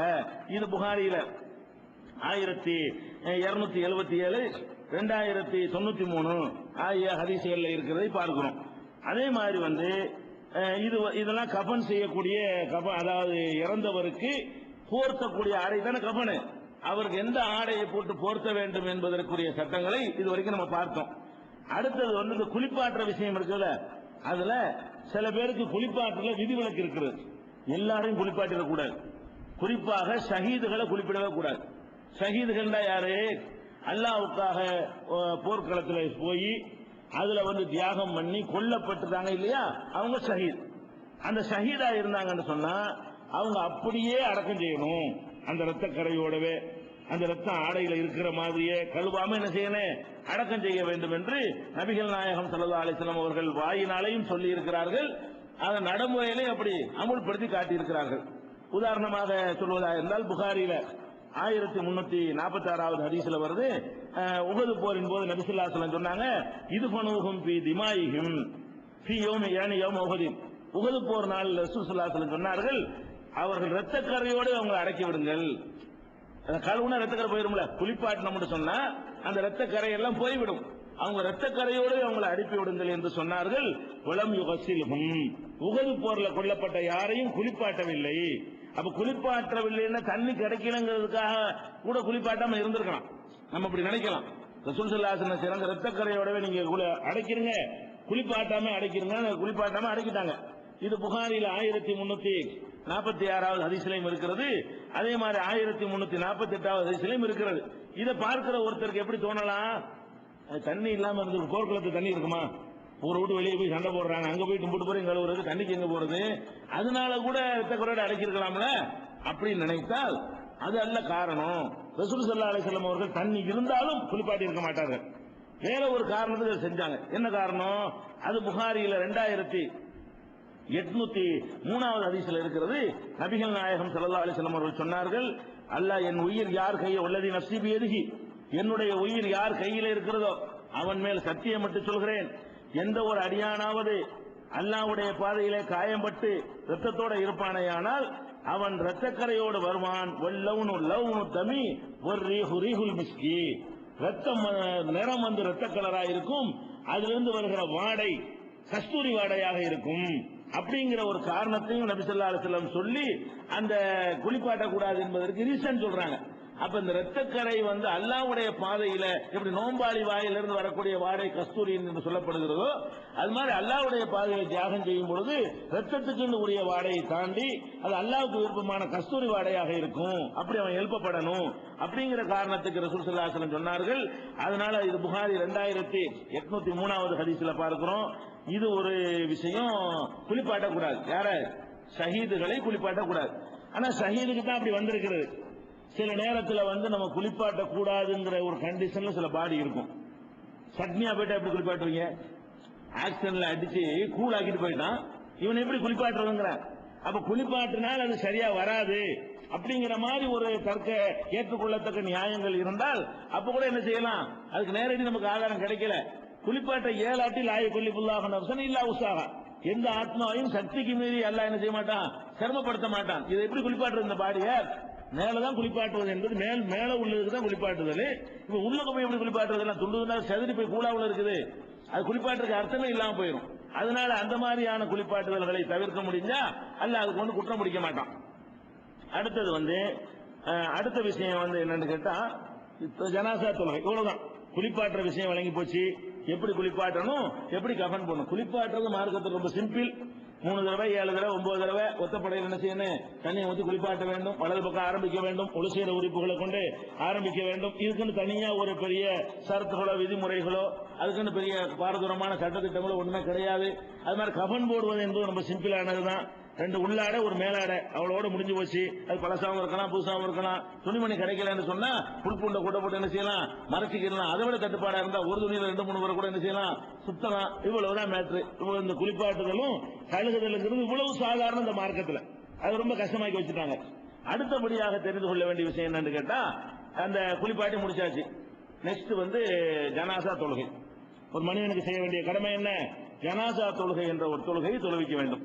இந்த ஜனாசா தொழுகையை பொறுத்த வரைக்கும் யார் யாருக்கு தொழுவலாம், யார் யாருக்கு தொழுவிக்க கூடாது என்பதை ஃபர்ஸ்ட் நம்ம விளங்கிக்கிறோம். ஜனாசா தொழுகை என்பது யார் யாருக்கு தொழுகிறது, முஸ்லீமுக்கு தான் தொழுவிக்கணுங்கிறதுல மாற்று கருத்து கிடையாது. ஏன், அல்லாஹ் ரப்பல் ஆலமீன் தெளிவாகவே அல்லாஹ்வுக்கு இணை கற்பிக்கிறவர்களுக்கு பாவ மன்னிப்பு கிடையாது. மாகாணலின் நபி வல்லதீன ஆமனு யஸ்தக்ஃபிருலில் முஷ்ரிக்கீன வலவ் கான உலி குர்பா, இணை கற்பிக்கக்கூடியவர்கள் எவ்வளவுதான் நெருங்கிய சொந்தக்காரர்களாக இருந்தாலும் அவர்களுக்காக பாவ மன்னிப்பு தேடுவது நபிக்கும் அனுமதி இல்லை, மூமின்களுக்கு அனுமதி இல்லை என்று அல்லாஹ் சொல்லிட்டான். இப்ப ஜனாசா தொழுகை என்பது பாவ மன்னிப்பு கேட்கிறது. அல்லாஹ் இவருடைய பாவத்தை மன்னிச்சிரு, இவருக்கு சொர்க்கத்தை கொடு, இவருடைய கபருடைய வேதனை லேசாக்கு, இதெல்லாம் யாரு கேட்கல, யாரு ஏக இறைவனை நம்பியவர்களாக மரணிக்கிறார்களோ அவங்களுக்கு தான் கேட்கலாம். பாவிகளா இருக்கலாம், தப்புகள் செஞ்சிருக்கலாம், ஆனால் எது இருந்தாவனு அல்லாஹ் ஒருத்தன் தான் வணக்கத்துக்குரியவன் நம்பி இருக்க வேண்டும், முகமது ஸல்லல்லாஹு அலைஹி வஸல்லம் அல்லாஹ்வுடைய தூதரை நம்பி இருக்க வேண்டும், மறுமையை நம்பி இருக்க வேண்டும். இப்படிப்பட்டவர்களுக்கு தான் பாவ மன்னிப்பு கேட்க வேண்டும் என்று துன்யாவை கேட்கலாம். நம்ம இஸ்லாத்தை ஏற்றுக்கொள்ளாதவர்களுக்கு இந்த துன்யாவுடைய நலன்களை கேட்கலாம். நமக்கு தெரிஞ்ச ஒரு நண்பர் இருக்கிறாரு, அவர் உலகத்தில் கஷ்டப்படுறாரு, நம்ம கடனாளியா இருக்குங்கிறாரு, நமக்கு அல்லாஹ் அவர் கடனை போக்கு, அவருக்கு செல்வத்தை கொடு, ஹிதாயத்தை கொடுன்னு கூட கேட்கலாம். எல்லாம் அவருக்கு நேர்வழியை காட்டு, அவருக்கு சரியான மார்க்கத்தை புரிய வை, அது கேட்கலாம். அதே மாதிரி துன்யாவுடைய பாக்கியங்களுக்காக என்ன செய்யலாம், அவருக்கு நம்மளும் துன்யாவில் நம்ம எப்படி அவருக்கு உதவி செய்யலாமோ அதே மாதிரி அல்லாஹ்வையும் உதவி செய்யுமாறு கேட்கலாம். எது கேட்க முடியாது, அல்லாஹ் எதை மன்னிக்க மாட்டேன்னு சொல்றானோ அந்த மன்னிப்பு கேட்கல, அவருக்கு மன்னிப்பு இல்லை. அல்லாஹ்வை நம்பாமல் மரணித்து விட்டாரையானால், ஒரு இறைவன் என்பதை நம்பாமல் மரணித்து விட்டாரையானால் அவருக்கு என்ன இல்ல, மன்னிப்பே கிடையாது. யாரும் கேட்கல. நபிகள் நாயகம் ஸல்லல்லாஹு அலைஹி வஸல்லம் அபூ தாலிபுக்காக வேண்டி கவலையிட்ட பொழுது கூட அவங்க அல்லாஹ் அதை கண்டிச்சு விட்டான். இப்ராஹிம் நபி அவங்க தகப்பனாருக்காக வேண்டி பாவ மன்னிப்பு தேடுறேன் வாக்களிச்சு கடைசியில் என்ன வாக்களிச்சு மன்னிப்பு கேட்டு விட்டாரு. அல்லாஹ் கண்டிக்கிறான். மாகான இஸ்திக்பார் இப்ராஹிம் அலி அபி இல்லா மௌஇதத்தின் வஅதஹா இய்யாஹு ஃபலம்மா தபய்யன அன்னஹு அதுல் லில்லாஹி தபர்ரா மின்ஹு. இப்ராஹிம் தன்னுடைய தகப்பனாருக்காக வேண்டி பாவ மன்னிப்பு கேட்டார். எப்ப கேட்டாரு, ஒரு வாக்குறுதி அளித்ததன் அடிப்படையில் அல்லாஹ்ட்ட பாவ மன்னிப்பு கேட்டு விட்டார். எப்ப அல்லாஹ்வுடைய எதிரி என்று தகப்பனார் அல்லாஹ்வுடைய எதிரி என்று தெரிய வந்ததோ அதிலிருந்து வாபஸ் வாங்கி கொண்டார், விலகி கொண்டார் அப்படின்னு அல்லாஹ் குர்ஆன்ல சொல்லி காட்டுறான். அப்ப இப்ராஹிம் நபிக்கு பெத்த தகப்பனாருக்காக வேண்டி பாவ மன்னிப்பு கேட்க கூடாது என்று இருந்தால் ஃபர்ஸ்ட் வழங்கிக் கொள்ள வேண்டியது முஸ்லீமாக ஏகத்துவ கொள்கை ஏற்காத யாரா இருந்தாலும் சரி அவங்களுடைய இதுல போய் கலந்து கொண்டு அல்லாஹ் இவருக்கு சொர்க்கத்தை கொடு, எதை கொடுக்க மாட்டேன்னு அல்லாஹ் டிக்ளேர் பண்ணான்னு அதை கொடுன்னு கேட்க இயலாது. எதை கொடுப்பேன்னு அல்லாஹ் முடிவெடுத்து வச்சுக்கிறான்னு அதுதான் கேட்க முடியும். அவன்கிட்ட இது எனக்கு தர மாட்டேன்னு அவன் டிக்ளேர் பண்ணால் கேட்டா அவனுக்கு கோவம் வரும். அதனால ஃபர்ஸ்ட் விஷயம் என்னன்னு கேட்டா, அந்த ஏகத்துவ கொள்கையை, ஓரிரை கொள்கையை, தௌஹீதை, உண்மையான இஸ்லாத்தை ஏற்றுக்கொள்ளாதவர்களுக்காக வேண்டி மறுமை நன்மைக்காக நம்ம என்ன செய்ய முடியாது, இறந்துட்டாங்கன்னு சொன்னா பிரார்த்திக்க முடியாது, அவங்களுக்கு ஜனாசா தொழுகை இல்லை. இன்னும் சொல்ல போனா இது அப்துல்லாஹ் இப்னு உபை ரசூல் ஸல்லல்லாஹு அலைஹி வஸல்லம் காலத்துல முனாஃபிக்குகள் ஒரு கூட்டம் இருந்தாங்க. முனாஃபிக்னா யாரு, சந்தர்ப்பவாதி, ரெட்டை வேஷம் போடுறவங்க. இங்க வந்துகிட்டு நாங்க உங்களை சேர்ந்தவங்கன்னு சொல்றது, அங்க போய்கிட்டு உங்களை சேர்ந்தவங்கன்னு சொல்றது, இங்க கிடைக்கக்கூடிய லாபங்களை அடைந்து கொள்வது, அங்க கிடைக்கக்கூடிய லாபங்களை அடைந்து கொள்வது, இப்படியான இரட்டை வேடதாரிகள் நபிகள் நாயகம் ஸல்லல்லாஹு அலைஹி வஸல்லம் காலத்துல நிறைய பேர் இருந்தாங்க. இவங்களுக்கு முனாஃபிக் என்று பேர். ஆனால் இந்த முனாஃபிக்குகள் தங்களை வெளிப்படையாக முஸ்லிம் என்று அறிவித்துக் கொண்ட காரணத்தினால் அவங்க பள்ளிவாசலுக்கு வருவாங்க, தொழுகையில கலந்து கொள்வாங்க, போர்க்களத்துக்கு கூட போவாங்க, யுத்தத்துக்கு கூட உங்களை கூட்டிட்டு போவாங்க ரசூல் ஸல்லல்லாஹு அலைஹி வஸல்லம். அந்த மாதிரிலாம் இருந்தாங்க. அதுக்கு முக்கியமான தலைவர் யாருன்னு கேட்டா அப்துல்லாஹ் இப்னு உபை அப்படிங்கிறவர் தான் அதுக்கு முக்கியமான ஒரு லீடரா இருக்கிறார். ஆனா அவருடைய மகன் பக்கா இஸ்லாத்தை ஏற்றுக்கொண்டவர். பாப்பா டபுள் கேம் விளையாடுறவரா இருக்காரு, மகன் என்ன இருக்கிறாரு, ஒரிஜினல் ஒழுங்கான ஒரு முஸ்லீமா வாழ்க்கை நடத்துறாரு. தகப்பனார் இறந்துட்டாருன்னு அவர் ரசூலுல்லாஹ்ட்ட கெஞ்சிறார், அல்லாஹ்வுடைய தூதரே என் தகப்பனார் இறந்துட்டாங்க. ஆனா முனாஃபிக் என்பது நமக்கு கண்டுபிடிக்க இயலாதுங்க. அல்லாஹ்வுடைய ரசூல்ங்கிற முறையில சிலரை பத்தி எல்லாம் அறிவிச்சு கொடுத்தான். அதனால அது அவங்களுக்கு தெரிஞ்சிருக்கிறது. நம்ம ஒருத்தனை போய் முனாஃபிக் சொல்ல முடியுமா? உள்ளத்தில் உள்ள நமக்கு அறிய முடியாது. யார் முனாஃபிக் யார் முனாஃபிக் வெளிப்படையா நமக்கு தெரிஞ்சாதான் முடிவெடுக்க முடியும். அப்ப அந்த மகனார் கேட்டதுக்காக வேண்டி ரசூல் ஸல்லல்லாஹு அலைஹி வஸல்லம் போய் அவருக்கு ஜனாஸா தொழுவ போறாங்க. உமர் ரலியல்லாஹு அன்ஹு யாருக்கு தொழுவீங்க, இவனுக்கா உலகையே நல்லா தெரியுது டபுள் கேம் விளையாடுறான்னு சொல்லி, இவர் தான் எல்லாத்துக்கும் சூத்திரதாரி, இவருக்கு போய் நீங்க தொழுவிப்பீங்களா அப்படின்னு சொல்லி ரசூல் ஸல்லல்லாஹு அலைஹி வஸல்லம் அவங்களை பிடிச்சி ரொம்ப மறுக்கிறாங்க, உமர் ரலியல்லாஹு அன்ஹு ஆட்சேபனை பண்றாங்க.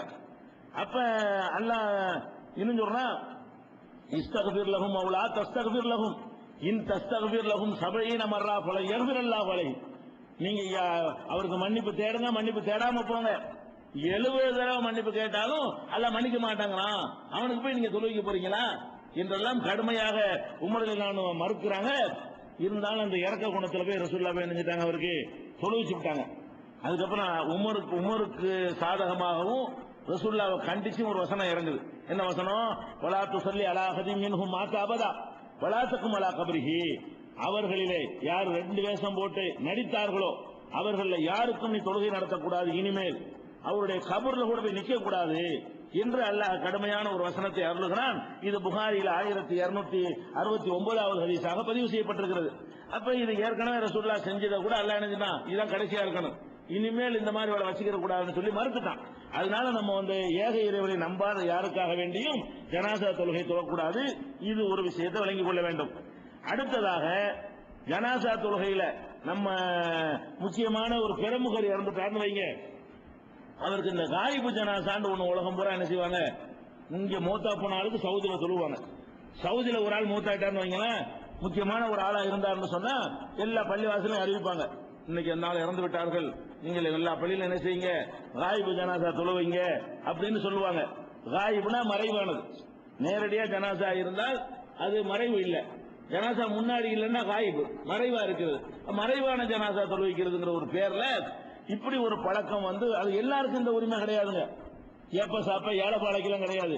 இது யாருக்கு தான் கிடைக்கும் இந்த பாக்கியம்? நல்ல ஊர்ல முக்கியமான ஒரு ஆளா இருக்கணும், பணக்கார ஆளா இருக்கணும், சமுதாயத்தில் பிரபலியமான ஒரு ஆளா இருக்கணும், ரொம்ப சமுதாயத்தை ஏமாத்தி குளிச்ச ஆளா இருக்கணும், இப்படியான ஒரு ஆளா இருந்தாங்கன்னா அவங்களுக்கு என்ன கிடைக்கும்? இந்த காயிபு ஜனாசாங்கிறது நாட்டில் உள்ள அத்தனை பள்ளிவாசல்களையும் அவருக்கு அறிவிப்பு செய்யப்படும். இது மார்க்கத்தில் இருக்கான்னு கேட்டா ஒரு ஹதீஸ் இருக்கிறது, அதை தப்பா விளங்கி கொண்டு அதை செய்யறாங்க. என்ன ஹதீஸ்? ஏற்கனவே அதை உங்களுக்கு சொல்லி இருக்கிறோம். அபிசினியா ஹபஷாவுல, ஹபஷான்னு சொல்லி ஒரு நாடு இருந்தது ரசூல் ஸல்லல்லாஹு அலைஹி வஸல்லம் காலத்துல. அந்த ஹபஷாங்கிறது இப்ப 3 நாடா இருக்கிறது. எத்தியோப்பியா என்றும் சோமாலியா என்றும் அபிசினியா என்றும் 3ஆக பிரிந்து இருக்கிறது இன்னைக்கு. அன்னைக்கு இந்த 3 சேர்ந்த ஹபஷா, எத்தியோப்பியா, சோமாலியா, அபிசினியா என்று சொல்லக்கூடிய அந்த 3 நாடுகளும் இணைந்து ஹபஷா என்ற பெயரில் நபி ஸல்லல்லாஹு அலைஹி வஸல்லம் காலத்தில் ஒரு நாடாக இருந்தது. அந்த நாட்டில் நஜாஷி என்ற ஒரு மன்னர் இருந்தாரு. அவர் ரொம்ப இஸ்லாத்தின் மீது ரொம்ப விரும்பக்கூடியவராக இருந்து கடைசியில் அவரே இஸ்லாத்தை ஏற்றுக்கொண்டார். வெளிப்படையாக அறிவிக்கவில்லை. அவர் வந்து இறந்துட்டார். இறந்தவனை வந்து ரசூல் ஸல்லல்லாஹு அலைஹி வஸல்லம் அல்லாஹ்வுடைய தூதர் என்ற முறையில் அவங்களுக்கு அல்லாஹ்ட்ட இருந்து மெசேஜ் வருது. என்ன வருது? அப்ப என்ன தண்டி பேசலாம் கிடையாதுல, அல்லாஹ்ட்ட இருந்து வஹி வந்துருச்சு. இன்றைக்கு அவர் இறந்துட்டாரு, நஜாஷி மன்னர் இறந்து விட்டார். உடனே ரசூல், இது கூட ஒரு முன்னறிவிப்பு தான். ரசூல் ஸல்லல்லாஹு அலைஹி வஸல்லம் அவர்கள் நஜாஷி மன்னர் இறந்ததை மதீனாவுல இருந்து சொல்றாங்க. அங்க இருந்து தகவல் வர்றாங்க, ஒரு வாரம் ஆகும். அங்க இருந்து ஒரு ஆள் அந்த காலத்து முறைப்படி அவர் இறந்த செய்தி இங்க சொல்வதாக இருந்தால் குதிரையிலே ஒட்டகத்திலே புறப்பட்டு இடையில இலைப்பாரி ஒரே போய்கிட்டே இருக்க முடியாது. ஒரு இலைப்பாரி ரெஸ்ட் எடுத்து சேர்வதாக இருந்தால் ஒரு வாரம் 5 நாள் ஆகும். அந்த 5 நாள் சென்று வரக்கூடிய ஒரு தகவலை அன்றைய தினம் ஃப்ரெஷ்ஷா அறிவிக்கிறாங்க.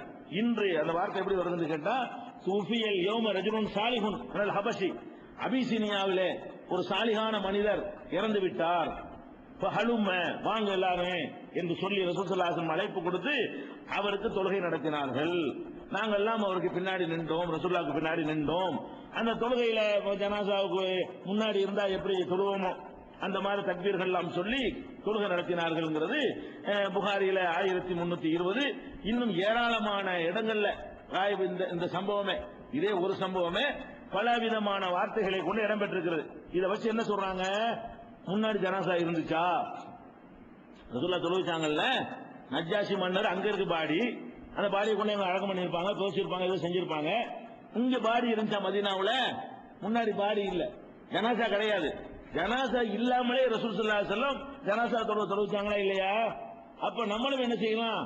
இதே மாதிரி செய்யலாம் என்று எடுத்துக்கொண்டுதான் இந்த சட்டத்தை சில பேர் மக்களுக்கு சொல்றாங்க. ஆனா இது அப்படி புரிஞ்சுக்கிற சட்டமே கிடையாது. ஏன்? இப்படி இறந்த எல்லாருக்கும் ரசூலுல்லாஹ் தொழுதாங்களா? இல்ல. இவருக்கு தொழுகை நடத்தல. ஏன் ரசூல் ஸல்லல்லாஹு தொழுதாங்க? நமக்கு நல்லா தெரிகிறது. இது இவருக்கு அபிசினியாவுல மௌத்தா போறாரு, அங்க முஸ்லிம்கள் யாரும் இல்ல, இவர் தன்னை முஸ்லிம் டிக்ளேர் பண்ணவும் இல்ல. நான் இஸ்லாத்துல சேர்ந்துட்டேன் டிக்ளேர் பண்ணி இருந்தா அவர் பாடியை தூக்கிட்டு போய் குளிப்பாட்டி எல்லாம் செஞ்சிருப்பாங்க. இஸ்லாத்த மன்னரா இருக்கிறதுனால இஸ்லாத்தை ஏத்துக்கிறேன்னா மன்னரோடு தூக்கிருப்பாங்க. அவர் இஸ்லாத்துல இருந்து ராஜா அந்த பதவியில இருக்கிறதுக்காக வேண்டி என்ன பண்ணிட்டாரு? டிக்ளேர் பண்ண முடியாத ஒரு நிலையில மனசுக்குள்ள வைத்துக் கொண்டு அவர் மௌத்தாயிட்டார். அப்ப மனசுக்குள் வைத்துக் கொண்டு மௌத்தானதுனால அவருக்கு என்ன செஞ்சிருக்க முடியாதுங்க? ஜனாசா தொழுவுக்கு ஆள் முஸ்லீம் தான் தொழுவிக்க முடியும். 2 விஷயம் இருக்கு. முதல்ல முஸ்லீம்கள் அங்க இருக்கணும், 2வது இவர முஸ்லீம் இனங்கண்டு இருக்கணும். அப்பதான் ஜனாசா தொழுகை நடத்தி இருக்க முடியும். அப்ப நல்லா தெரியுது அவருக்கு ஜனாசா தொழுகை அங்க நடத்தப்படவே இல்லை. அதனால ரசூலுல்லாஹ் என்ன செய்றாங்க? ஒரு முஸ்லீம் ஒருத்தன் ஜனாசா தொழுகை இல்லாம இறக்கக்கூடாது, அவருக்கு இல்லை நமக்கு நல்லா தெரியுது, அப்ப நம்ம இங்க செய்வோம், அந்த இடத்துல பாடி இல்ல இந்த இடத்துல நம்ம செய்வோம் அப்படின்னு சொல்லி ரசூல் ஸல்லல்லாஹு அலைஹி வஸல்லம் செஞ்சார்கள். இது விளங்கி கொள்ளணும். ஏன் இப்படி விளங்கி கொள்ளணும்? இந்த ஒரு ஆள் தான் வெளியூர்ல மௌத்தா போனாரா? ரசூலுல்லாஹ்வுடைய அந்த 10 வருஷம் மதீனா வாழ்க்கையில இந்த ஒரே ஒரு ஆள் தான் வெளியூர்ல மௌத்தா போனாரா? எத்தனையோ சஹாபாக்கள் போற இடங்கள்ல 70 சஹாபாக்கள் குர்ராக்கள் கொல்லப்படலையா? வாங்க குர்ஆனை கற்றுத்தரோன்னு கூட்டிட்டு போயிட்டு வெளியூர்ல வச்சு கலத்தெடுத்து கொண்டாங்களா இல்லையா? அந்த 70 பேருக்கு இங்க வச்சு ரசூலுல்லாஹ் காயிபு ஜனாஸா தொழுவிச்சாங்களா? அல்ல வேற வேற இடங்கள்ல வேற வேற ஊர்ல தாயிபுல அங்க இங்க மக்காவுல பல இடங்கள்ல முஸ்லிம்கள் வாழ்ந்தாங்களே, அவங்க எல்லாம் இறந்து போனாங்களே, டெய்லி மக்கள்கிட்ட அறிவிச்சு இன்னைக்கு அவர் மூத்தா போயிட்டாரு, இன்னைக்கு இவர் மூத்தா போயிட்டாரு அப்படின்னு சொல்லி ரசூல் ஸல்லல்லாஹு அலைஹி வஸல்லம் ஜனாஸா தொழுகை நடத்தினாங்களா? ஒரு ஆளுக்கு நடத்திருக்காங்க. ஒட்டுமொத்த 10 வருஷ வாழ்க்கையில இந்த பாடி இல்லாம அவங்க நடத்துறது ஒரே ஒரு ஆளுக்கு நடத்துறாங்க. எல்லாருக்கும் அப்படி மூத்தா போன ஆளுகளுக்கு எல்லாம் நடத்தி இருந்தார்கள் சொன்னா அப்ப நம்ம அப்படி எடுத்துக்கொள்ள முடியும். இவருக்கு நடத்தின காரணம் தெளிவாக தெரிகிறது. இவருக்கு யாரும் தொழுகை நடத்தல, யாராச்சும் நடத்திட்டாங்கன்னு சொன்னா உலகத்துல எல்லாரும் நடத்தணுங்கிற அவசியம் எல்லாம் கிடையாது, கடமை தீந்துடும். ஒருத்தர் நடத்தாம இருக்கக்கூடாது. அப்ப இதுல நம்ம என்ன வழங்கலாம்? ஒரு கலவரம், ஒரு யுத்தம் நடக்கிறது, அதுல கொல்லப்பட்டு போயிட்டாங்க, மொத்தத்துல யாருன்னு அடையாளம் தெரியாம கொண்டு போய் கழிப்பிடாங்க. இந்த சுனாமி வந்துச்சு, சுனாமியில அப்படியே ஒரு 10,000 பேர் போயிட்டான். அந்த 10,000 பேர் என்ன ஆனா ஏதானான்னு தெரியல. அதுல ஒரு கொஞ்சம் பேர் முஸ்லீம் இருப்பான், அல்லது அவங்க சொல்றாங்க என் மகன் ஒருத்தன் இருக்கிறான், அவனை காணா, பாடியை காணா. அப்ப நம்ம என்ன பண்றோம்? இது சுனாமியில போயிருக்கிறான், இழுத்துட்டு போச்சுன்னு சொன்னா அந்த இடத்துல பாடி ஒதுங்கலன்னு சொன்னா உள்ளக்கு போயிருக்கும், மீனுங்கன்னு சாப்பிட்டு இருக்கு, அந்த பாடி இனிமே வரப்போறது இல்ல. அப்ப கண்டிப்பா மீனா தொழுகை நடத்திருக்கேன், தொழுகை நடத்திருக்கேன், அது நம்ம தொழுகை நடத்தணும், இப்ப நடத்தலாம். இந்த மாதிரி நம்ம முறையிட்டாங்கன்னு சொன்னா எங்க அண்ணனை காணா, என் நம்பியை காணா, அவர் பாடியை கிடைக்கவும் இல்ல, அவர் முஸ்லீம் அப்படின்னு சொன்னார்களே, ஆனால் நமக்கு தெரியுது இவனுக்கு ஜனாசா தொழுகை நடத்தல. அப்ப அது மாதிரி இடத்துக்கு யூஸ் பண்ணணும். இது தலைவர்களுக்கு உள்ள மேட்டரே கிடையாது. இது யாருக்கு தொழுகை நடத்தப்படவில்லையோ அவர்களுக்கு உள்ள மேட்ரு. இன்னும் சொல்ல போனால் ரசூலுல்லாஹ் காலத்துல இப்ப இல்ல. ரசூல் ஸல்லல்லாஹு பிறகு சஹாபாக்கள்லாம் குலஃபாய ராஷிதீன்கள்லாம் இருந்தாங்க. அவங்க எல்லாம் யாருக்கும் தங்கள் வாழ்நாள்ல அந்த ஊர்ல அவர் மூத்தா போயிட்டாரு, இந்த ஊர்ல இவர் மூத்தா போயிட்டாரு அப்படின்னு அறிவிச்சு சொல்லுதாங்கன்னா அப்படி ஒரு வழிமுறை ரசூலுல்லாஹ் காட்டாதனால சஹாபாக்கள் யாரும் கூட இதை அமுல்படுத்தினதும் கிடையாது. அப்ப நம்ம இந்த காயிபு ஜனாசா என்பதை தப்பா விளங்கி கொண்டிருக்கிறார்கள். என்ன தப்பு? தொழுகை நடத்தாத ஒரு ஆளுக்கு தான் நீங்க நடத்த வேண்டும். ஒரு ஆள் இங்க மூத்தா போயிட்டாரு, இங்க தொழுகை நடத்திட்டோமா, இவருக்கே சவுதியில் நீங்க நடத்துறீங்க, அவர் எவ்வளவு பெரிய தலைவராக இருக்கட்டுமே, எவ்வளவு ஒரு முக்கியமான பிரமுகராக இருக்கட்டுமே, இது அநியாயம். இது முஸ்லிம்களுடைய உயிர்களுக்கு மத்தியில காட்டுற ஒரு பாரபட்சமா கூட அமையும். இது அது என்ன பாரபட்சம்? எல்லாத்துக்கும் செய்ய பார்ப்போம், எல்லாத்துக்கும் செஞ்சா உங்க லைஃப் பூரா செஞ்சுட்டு இருக்கணும். ஆமா, இப்போ கூட ஒரு ஆள் செத்துருப்பாரு, இப்போ ஒரு ஆள் செத்துருப்பாரு, இப்போ ஒரு ஆள் இந்த ஊர்ல செத்துருப்பாரு, ஒரு செகண்ட்ல ஒரு ஆள் சாக மாட்டாரா? ஒவ்வொரு செகண்ட்ல ஒரு 10 பேர் சாவாங்களே, நம்ம லைஃப் பூரா என்ன செய்யணும்? இப்போ ஒரு செகண்ட்ல 10 பேர் செத்துருப்பார்கள், அவங்களுக்கு காயிபு ஜனாசா தொழுவோம். இந்த செகண்ட்ல ஒரு 20 பேர் செத்துருப்பார்கள், உங்க லைஃப் அதையும் செஞ்சுட்டு இருக்கணுமா? அப்ப செஞ்சா எல்லாத்துக்கும் செய்யுங்க. அப்படின்னா என்ன செய்யுங்க? விட்டுருங்க பேசாம. யாருக்கு இல்லையோ அது நியாயம், யாருக்கு அந்த தொழுகை நடத்தப்படவில்லை அது நியாயம். மூத்து எல்லாரையும் சமமாக்குற இடமுங்க, சமரசம் உலாவும் இடம்ங்கிறான்.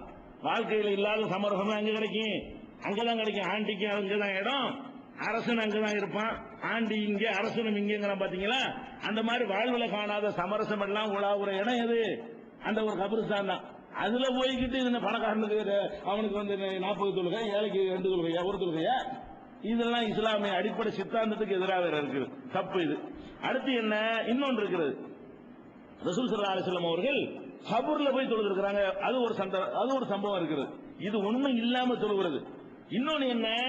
அடக்கம் செஞ்ச இடத்தை காட்டுன்னு கேட்டு அங்க போய் நின்று ரசூல் ஸல்லல்லாஹு அலைஹி வஸல்லம் செஞ்சிருக்காங்க, தொழுது இருக்கிறாங்க. அது எங்க வருதுன்னு கேட்டா புகாரில 1247 ஹதீஸ்ல வருது.